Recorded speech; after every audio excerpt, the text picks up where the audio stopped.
Gangapur police Thane गुन्हे शोध पथकाची सराईत गुन्हेगारांवर मध्यरात्रीच्या सुमारास सर्जिकल स्ट्राईक कामगिरी।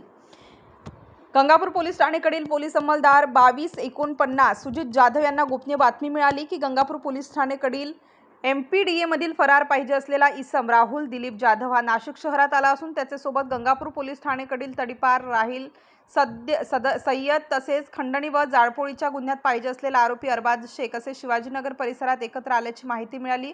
त्यावरून गुन्हे शोध पथकाचे अधिकारी व अंमलदार यांनी शिवाजीनगर परिसरात मिळालेल्या बातमीप्रमाणे आरोपितांचा शोध घेतला असता सदरचे तिन्ही आरोपी त्यांना पोलिसांची चाहूल लागताच त्यांनी अंधाराचा फायदा घेऊन मोटारसायकलने सातपूरच्या दिशेने पळ काढला।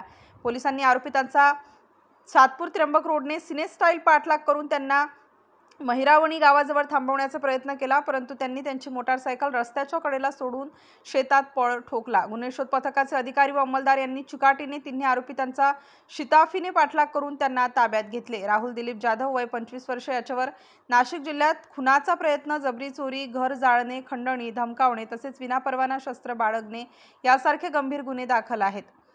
अरबाज मोहम्मद शेख वय 24 वर्ष जिल्ह्यात खुनाचा प्रयत्न, जबरी चोरी, गंभीर दुखापत करणे व तसेच जाळपोळ खंडणीसारखे 6 गंभीर गुन्हे दाखल आहेत। राहील नरुद्दीन सय्यद वय 24 वर्ष याचेवर दंगा करणे, विनापरवाना शस्त्र बाळगणे, धमकावणे, गंभीर दुखापत करणे असे एकूण 7 गुन्हे दाखल आहेत।